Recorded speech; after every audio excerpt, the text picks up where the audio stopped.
Eh bien bonjour à tous, j'espère que vous allez bien. On se retrouve aujourd'hui sur Final Fantasy VII Ever Crisis pour le Friday News et il y a de très bonnes choses qui sont sorties en ce vendredi et il y a de moins bonnes choses, il y a des choses un petit peu fracassées au sol. Je pense que vous voyez un petit peu de quoi je parle. Donc dans cette vidéo, on va revenir sur la sortie du nouvel événement, le Golden Bomb Rush, sur la sortie de la nouvelle bannière et on va revenir également sur un tweet qu'ils ont posté ce matin avec une image qui montre des statistiques que je trouve plutôt intéressantes et sur lesquelles j'aimerais revenir, j'aimerais donner mon avis parce que je me pose quand même certaines questions par rapport à ces stats au niveau de la communauté de Final Fantasy VII Ever Crisis, mais au niveau du jeu vidéo en règle générale et notamment du jeu mobile. Je vous mettrai des timecodes en description pour que vous alliez plus rapidement aux différentes annonces. Écoutez, on est parti, direction les notices. On va commencer par l'augmentation du level cap au niveau 70. On le savait depuis hier, donc on était, je pense, une majorité à avoir un petit peu peur parce qu'en général, les augmentations de level cap, notamment sur les derniers, ça donnait lieu à beaucoup de farms qui étaient vraiment très chiants sur un niveau d'XP qui donne très peu d'expérience globalement. Il nous mettait un petit bonus d'XP, mais qui était vraiment très dérisoire. On avait un truc du genre 30-50%, c'était vraiment pas fou. Et on balançait une stamina folle dans ces level up, donc dans ces augmentations de cap de niveau. Dernièrement, on a eu Yuffie, qui est sorti la semaine dernière. Ils ont mis un vrai bonus d'expérience, à savoir 400%. C'était vraiment très confortable, honnêtement. Je l'ai monté niveau 65 assez rapidement et en utilisant très peu de stam. Et du coup, avec cette augmentation de level cap au niveau 70, on espérait avoir un truc vraiment très bien, et c'est le cas. C'est le cas, ils ont fait des choses vraiment très bien pour cette augmentation de cap de niveau 70. On va parler de cet événement, le Golden Bomb Rush, qui est vraiment un excellent ajout en plus du level cap, et j'espère qu'ils feront quelque chose de similaire à chaque level cap, parce que là, franchement, c'est vraiment très bien. Ça pourrait être mieux, évidemment, mais c'est très bien quand même.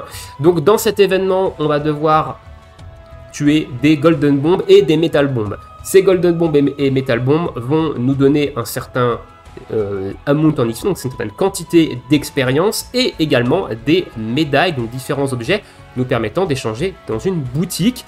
Il y a également un niveau quotidien qui nous donne 770 777, pardon, 777 777, voilà, c'est 77777 qui nous donne, voilà, ce montant d'XP par jour, et c'est marqué ici que si on fait ce niveau tous les jours avec notre équipe, on pourra la monter de niveau 65 à 70. Donc ça, c'est l'une des choses que j'attendais avec cet événement, c'est qu'ils nous permettent de monter notre équipe principale niveau 70 avec un faible coût de stamina, et c'est le cas avec ce niveau quotidien. Donc ce niveau quotidien se reset tous les jours à 21 h avec le reset quotidien. Donc pensez évidemment à le faire, parce que honnêtement c'est quelque chose de très bien. Ça va vous permettre de monter 3 persos niveau 70 de manière rapide, entre guillemets, vu que c'est un niveau quotidien, donc ça va se faire sur plusieurs jours, mais avec un coût de stamina très réduit. Dans cette boutique, on verra évidemment ce qu'il y a, mais il y a également des choses qui sont vraiment très bien dans cette boutique. On a un boss dans cet événement qui est assez anecdotique, donc il va falloir taper vent électrique. Il n'a pas de sigil à casser, il faut taper majoritairement magique, parce qu'il se met des protections sur les dégâts physiques, mais vous pouvez y aller en full physique. Moi j'y suis allé en full physique, et le Spooky Ballon, c'est un boss qu'on a déjà rencontré plusieurs fois. Voilà, il est un petit peu chiant parce qu'il a des phases où il s'immune à certains éléments, etc. Il est un petit peu long, mais globalement il se fait quand même très bien. Prenez Ramuh, je vous conseille, prenez Ramuh. À un moment donné, juste après s'être soigné, il va se mettre, il va partir en breakdown et il va se mettre un debuff de défense physique et un debuff de défense magique. À ce moment-là, vous lui envoyez toutes vos limites, notamment Ramuh, et vous l'atomisez littéralement. Donc voilà, il est vraiment pas très compliqué. Des rewards bonus qui s'accompagnent avec la nouvelle bannière. Alors honnêtement, les rewards bonus, on n'en a absolument pas besoin. Ils sont vraiment anecdotiques, ces boosts de drop, parce que contrairement aux autres événements, comme par exemple l'événement du Nouvel An, où on devait farmer des items pour clean une boutique, Là, principalement, l'événement, on va le farmer pour l'XP qu'il donne. Donc on va évidemment profiter de cet event pour monter différents personnages, niveau 70, peut-être niveau 65, hein, pour les personnages que vous n'avez peut-être pas encore monté, niveau 65. Donc on va principalement farmer l'expérience dans cet événement. Donc des items pour échanger dans la boutique, on va en dropper à l'appel. Donc franchement, il n'y a vraiment pas besoin d'invoquer sur la bannière pour aller récupérer les armes et le costume en vue d'avoir des boosts de drop. Vous en avez vraiment pas besoin, hein, honnêtement. Ici, c'est des petits messages par rapport évidemment aux bonus de drop, hein, etc. Ici, la bannière qu'on ira analyser un petit peu plus tard dans la vidéo. Et voilà, on va se rendre maintenant dans l'événement. On va aller voir un petit peu plus en détail au niveau de cet event, hein, les missions, les rewards, les différents niveaux. Alors au niveau des missions, les event missions, on a 2 missions dedans qui nous demandent de consommer de l'endurance n'importe où dans le jeu et de consommer de l'endurance en coop n'importe où dans le jeu. Donc vous pouvez très bien farmer l'événement de Sephiroth et ça va vous compléter les event missions de cet événement Bomb Rush. Au niveau des missions d'Elise maintenant, ils vont vous demander quand même de farmer un petit peu l'événement parce qu'il va falloir de manière quotidienne aller récupérer des Golden Bomb médailles, hein, jusqu'à 500, sachant que les médailles que vous allez récupérer ici dans les premières missions, elles vont compter, hein, dans les médailles récupérées pour les missions suivantes, donc ça se fait quand même relativement rapidement. Et on a la même chose pour les bombes médailles, hein, qui nous demandent jusqu'à 500, donc ici on récupère quand même de manière journalière pas mal de petites médailles, hein, qui nous permettent d'acheter évidemment dans le shop. Donc moi je vais récupérer un petit peu tout ça ici. Voilà, on a une deuxième mission, 300 de stab. Vous avez plusieurs niveaux sur ces différentes event missions. Au niveau du shop, maintenant, et ben le shop, il est très bien et il accompagne parfaitement cette montée en niveau vers le niveau 70. Donc déjà, on a des tickets gratuits pour invoquer. 5 étoiles garanties, 4 étoiles et plus, et une multi en tickets normaux. Donc ça, c'est également très bien, hein, pour les free-to-play, c'est vraiment très très cool. Ensuite, on a des memory vouchers, on en a 100. Ça, c'est très intéressant parce que ça vous permet de récupérer n'importe quelle memory de personnages dans la boutique dédiée. Je vous montrerai ça juste après où on échange ces memory vouchers. Mais vous allez voir que ça, c'est très cool. On en récupère déjà dans le Season Pass. Mais ça, en avoir 100, c'est vraiment bien. Ici, on a 30 memories de chacun des personnages. Donc ça, c'est pareil, c'est très cool aussi pour monter l'arbre de sphérié. Et on a également ces pièces-là. Donc on en a que 900 ici de chaque. Ça se farme quand même assez facilement dans le niveau. Mais ça nous aide également à monter notre sphérié. Donc ça, honnêtement, c'est cool. La boutique, je trouve qu'elle accompagne vraiment très bien cette augmentation de cap de niveau. Passons maintenant aux différents niveaux. On a du solo, on a de la coop, hein, donc on a le niveau quotidien ici, donc qui coûte 0 de stam, hein, il ne coûte aucune stam et il vous donne 777 777 XP. Donc moi je l'ai fait avec mon équipe qui était niveau 65, j'ai pris la moitié de ma barre d'XP instantanément. Voilà, donc déjà c'est plutôt cool et si vous le faites tous les jours avec la même équipe, vous pouvez monter votre équipe niveau 70 sans faire aucun autre niveau à côté. Donc ça, c'est vraiment très cool. Les combats contre les Golden Bombs, c'est facile. Vous prenez des armes ou juste des sigils. Mais je pense que privilégiez peut-être les armes avec des boosts de sigils dans les emplacements. Voilà, pour casser 5 sigils au lieu de 3. Et il va falloir juste péter un nombre de sigils X. Et une fois que les sigils sont pétés, la Golden Bomb, elle se fait one shot. Donc c'est quand même assez facile, ça se farme assez facilement avec n'importe quel personnage. Ensuite, on a plusieurs niveaux. Donc ce niveau, j'ai pas dit, au niveau des rewards, vous avez 100 cristaux la première fois que vous le faites, hein, et ensuite, vous avez de manière périodique, vous récupérez 100 bombes médailles, hein, je crois. Ah non, c'est les initial rewards, vous ne les récupérez qu'une fois, je crois. Hein. Je pense pas que ça donne 100 cristaux tous les jours. À vérifier demain, ça serait un petit peu trop gros, mais je pense pas. Ensuite, on a différents niveaux. Donc, on a un Golden Bomb 6, hein, et ce Golden Bomb 6, pour 20 d'endurance, il vous donne 67 000 expériences. On va vite fait aller voir les niveaux de training, hein, dans les solo content pour comparer un petit peu l'expérience que ça donne. Ici, pour 16 d'endurance, vous avez 15 920 XP. 67 000 d'un côté, 15 920 ici.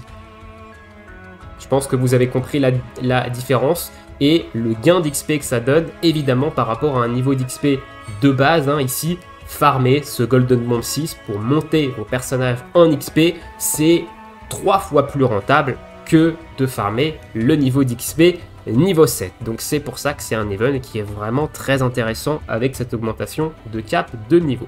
Et vous allez avoir une alternance en fait entre ces Golden Bombs et ces battles dans lesquels vous avez un petit Spooky Ballon et des petites citrouilles à côté. Franchement, les combats sont vraiment pas très compliqués. Comme je vous ai dit, vous prenez Ramu, vous tankez un petit peu la première phase du Spooky Ballon où il se met ses petites protections. Une fois qu'il s'est soigné, il va partir en breakdown, il va se mettre des debuffs de défense magique, de défense physique. Et là, vous envoyez tout. Et avec Ramu, vous allez faire des dégâts totalement débiles, honnêtement. Et limite, vous avez le one-shot sans trop de problèmes. Voilà, donc ça, c'est vraiment très intéressant. Et vous avez également de la coop. Donc, il y a des cristaux. Vous avez 100 cristaux à les récupérer sur chacun des niveaux. Donc, il y a quelques cristaux à aller se faire sur cet événement. Et vous avez 4 niveaux coop ici également. Si vous voulez préférez farmer en coop, vous avez un niveau en coop qui vous donne 67 000 XP, mais sur un seul personnage. Voilà, donc attention, la coop c'est sur qu'un seul perso, le solo 6 c'est sur vos 3 persos, les 67 000 XP. Voilà un petit peu pour cet événement. Dernière chose par rapport à cet événement-là, je parle assez rarement de ça, mais là ça me semble quand même assez intéressant d'en parler. Au niveau des datamines, on a une campagne qui débute lundi à 3 h du matin. Dans cette campagne, il va y avoir un boost d'expérience de 50% pour les personnages liés à l'univers de Final Fantasy VII original. Donc on va parler ici de Yuffie, Red 13, Barret, Tifa, Iris et Cloud. Je pense pas en avoir oublié. Voilà, donc ces 6 personnages-là vont avoir un boost d'expérience de 50%. À l'heure actuelle, je ne sais pas si le boost d'expérience est sur tous les niveaux dans le jeu ou juste sur le niveau de training, donc le niveau d'XP classique. Donc attendez peut-être lundi, si jamais vous jouez des personnages de Final Fantasy VII, attendez peut-être lundi, voir si le boost d'expérience fonctionne sur l'événement Golden Bomb, parce que 50% d'expérience sur un niveau qui vous donne déjà 67 000 XP, je pense que vous voyez un petit peu le délire, ça va vous faire économiser de la stamina encore plus sur vos level up de perso. Donc attendez peut-être ça, peut-être finissez de farmer l'event de Sephiroth ce week-end, ou alors gardez juste votre stam, voilà, pour attendre lundi. Après faites ce que vous voulez, là évidemment c'est vraiment de l'opti plus. Au niveau des vouchers maintenant, je vais vous montrer rapidement où ça s'échange. Donc Exchange ici, Memory Exchange, et vous avez Memory Voucher. Donc moi j'en ai 200 et vous pouvez échanger. L'échange est de 1 pour 1. Donc les 100 Memory Voucher, c'est 100 Memory de n'importe quel personnage, ou 20 Memory d'un, 20 Memory de l'autre, etc. Donc vous pouvez vraiment vous en servir quand vous manquez un petit peu de Memory pour compléter l'arbre d'un de vos personnages.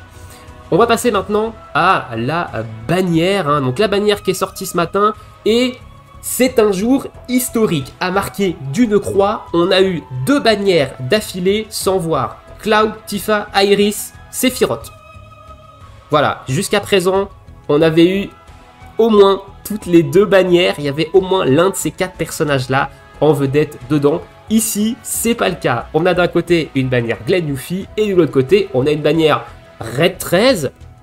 Et oui, ça faisait 4 mois qu'on n'avait pas vu ce personnage en bannière, quasiment 3 à 4 mois. Red 13 et Lucia ici également qui revient en bannière. Malheureusement, la bannière, elle est fracassée au sol. Les joueurs de Red 13, moi je suis un joueur de Lucia, donc on est ensemble. Cette bannière, elle est vraiment pas très intéressante.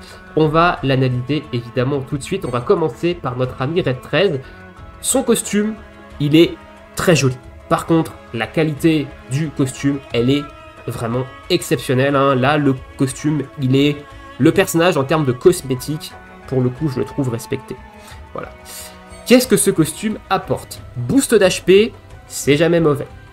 Ça, c'est toujours bon. Debuff extension.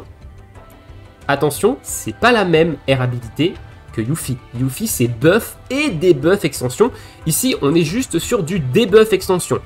On va augmenter de 60% la durée des debuffs. Alors actuellement, Red 13, j'ai pas fait de focus, de vidéo focus dessus, mais Red 13 actuellement, en termes de rôle dans le jeu, il a plutôt un rôle de support support heal. Donc il va surtout être là pour venir debuff ou pour venir mettre une petite régène de heal avec son arme en zone pour assister en fait votre soigneur. C'est pas vraiment un personnage DPS, mais du coup c'est plus un personnage qui va debuff, assist votre DPS principal et votre heal. Voilà, donc il est très peu joué parce que c'est un rôle dont on a très peu besoin actuellement dans le jeu.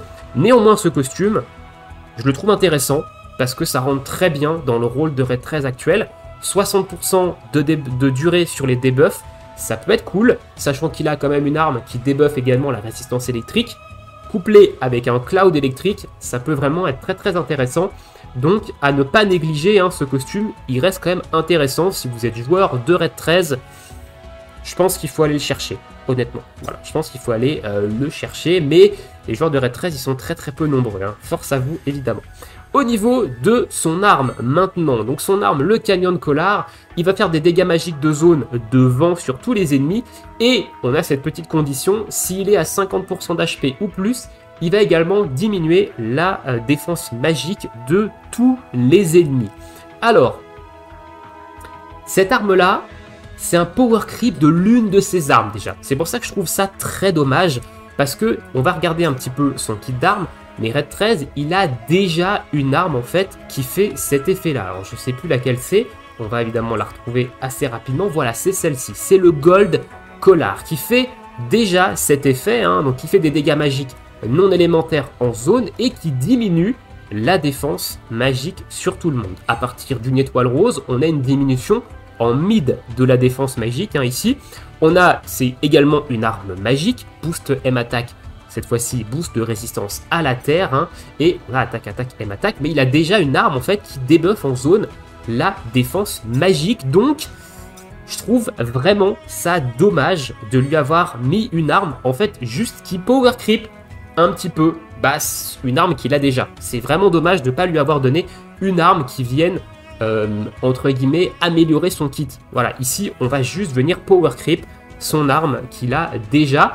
Donc l'arme, elle fait des dégâts de vent, hein, ici, et pas des dégâts non élémentaires.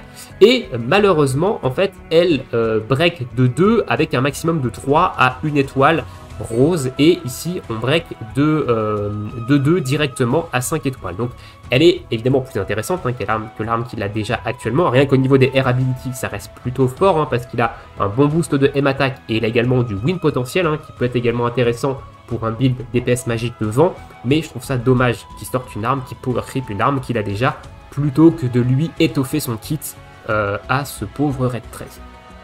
Au niveau des emplacements de Materia, ils sont très bons, M-Attack, M-Attack. Les breaks de sigil, vous savez que je suis pas fan, hein, parce que je trouve que c'est un emplacement mort si j'ai pas de sigil rond.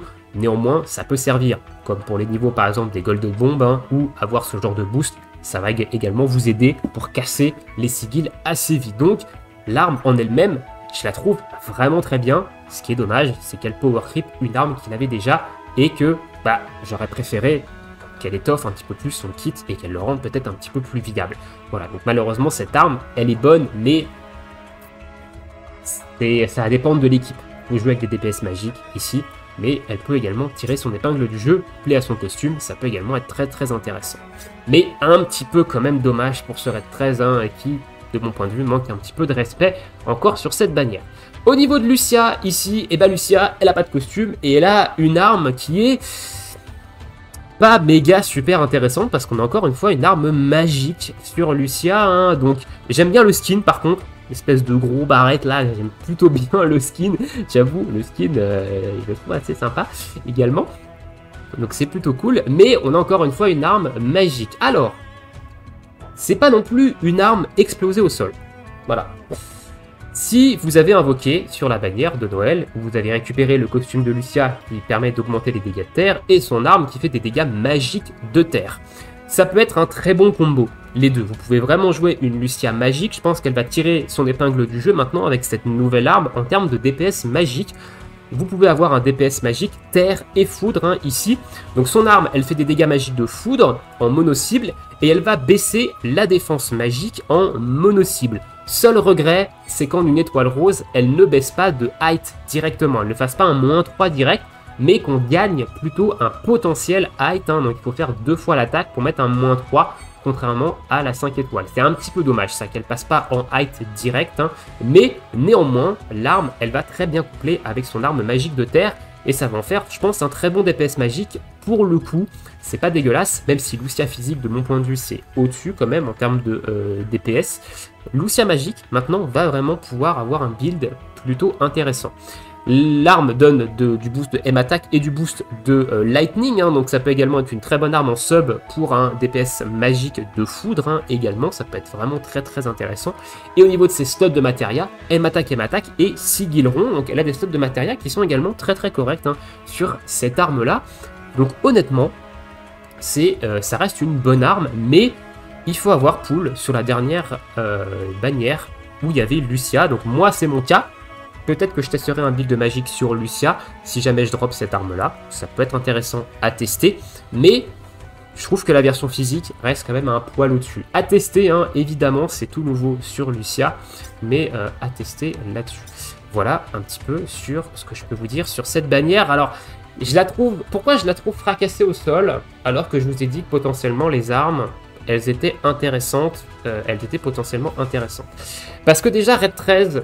il est joué par une minorité de personnes et comme j'ai dit c'est dommage parce que son arme elle vient power creep une arme qu'il a déjà. Donc déjà c'est pas très intéressant. Et Lucia c'est également un personnage qui est très très peu joué dans le jeu et qui actuellement est plutôt un DPS physique et qui est meilleur en DPS physique qu'en DPS magique. Voilà, même si son arme ici va lui ouvrir vraiment un build magique qui peut être intéressant. Ça demande quand même pas mal d'investissement. Donc c'est pour ça que je trouve la bannière vraiment pas très intéressante parce qu'on a ici deux personnages qui sont très peu joués hein, globalement sur le jeu. Donc moi je vais faire la sainte multi sur cette bannière, mais je vais la skip. Hein. Je vais pas pull plus que ça dessus. Voilà un petit peu pourquoi je trouve cette bannière vraiment fracassée au sol. Alors fracassée au sol c'est peut-être un mot un petit peu fort, mais pas très intéressant. Voilà, on va plutôt dire pas très intéressant. Avant de faire la petite multi gratuite du jour et la sainte multi sur le portail de Red 13 et Lucia, on va revenir sur une petite statistique qui a été publiée ce matin sur Twitter, à savoir celle-ci. Qu'est-ce que c'est que cette stat? Tout simplement le pourcentage de joueurs qui a clean le Crash Battle 1 de Sephiroth et le Crash Battle 2 de Sephiroth. On voit que c'est des pourcentages qui sont extrêmement bas. 2,18% pour le Crash 1, 0,41% pour le Crash 2. Alors, qu'est-ce que ces statistiques montrent par rapport à la communauté, en fait,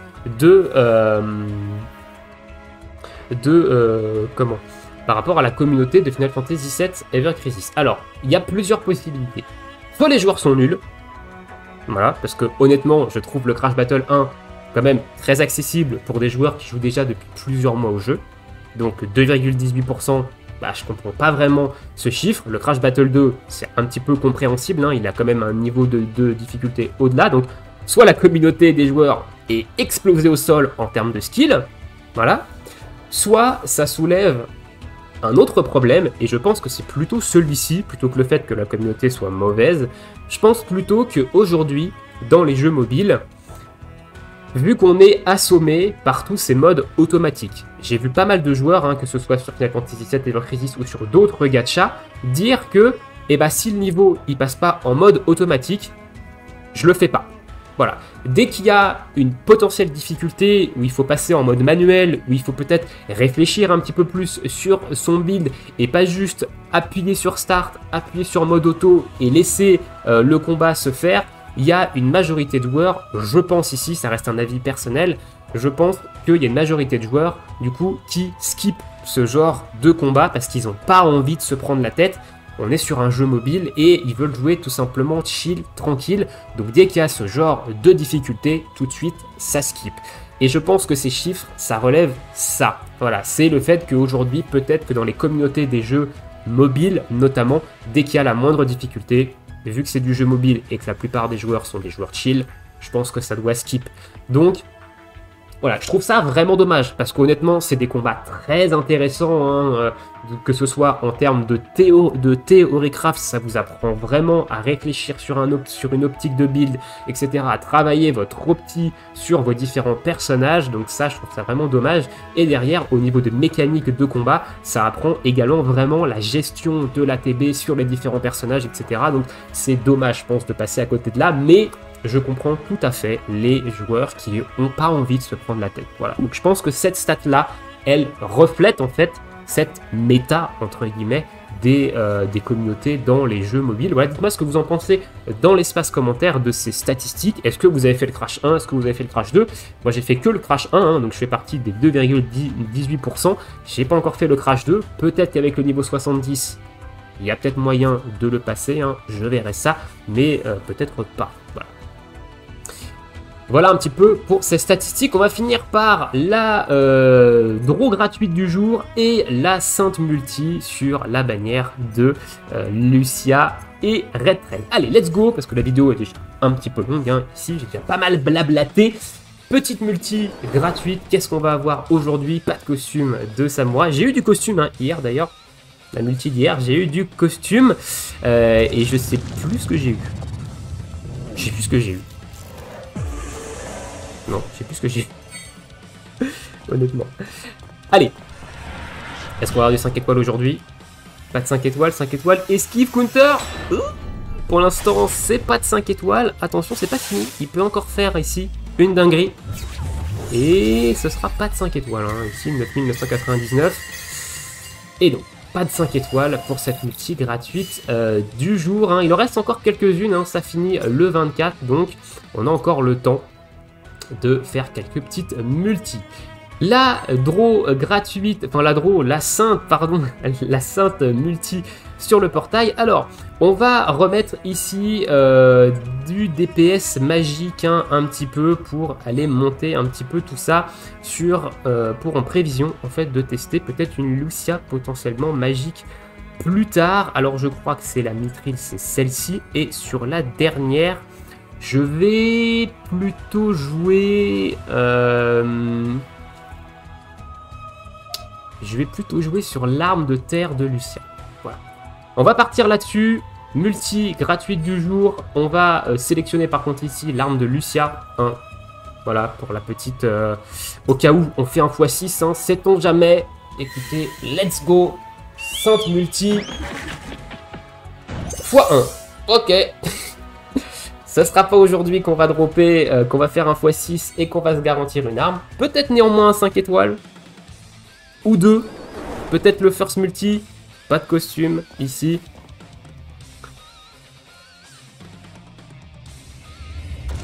Allez, allez, allez. Allez mon Cloud, fais un petit effort. Finis-moi avec un 5 étoiles là. S'il te plaît.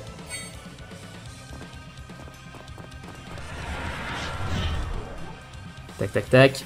Et oui, le counter ici, le 5 étoiles garanti, et il y en aura un seul, et ce sera de la Tifa. Power Soul, hein, nickel. Oh, alors ça par contre, je dis pas non, parce que j'ai eu l'arme en 3 étoiles, ça veut dire que je débloque le skin. Voilà, et j'aime bien le skin de l'arme, donc ça c'est plutôt cool. Mais voilà, peut-être qu'elle sera dans mes prochaines wishlists, hein, de mes prochaines invocations. Mais du coup, on va pas aller faire plus d'invocations sur cette bannière, malheureusement. Il y aurait eu un costume de Lucia. Honnêtement, je serais allé plus pool pour le costume. Là, il n'y en a pas. C'est un costume de Red Trail, ça m'intéresse peu. Donc voilà. Dites-moi dans l'espace commentaire ce que vous pensez de tout ça. On se laisse ici pour cette petite vidéo. Je vous souhaite à tous une très bonne journée, une très bonne soirée. Bon jeu et à bientôt. Ciao, ciao.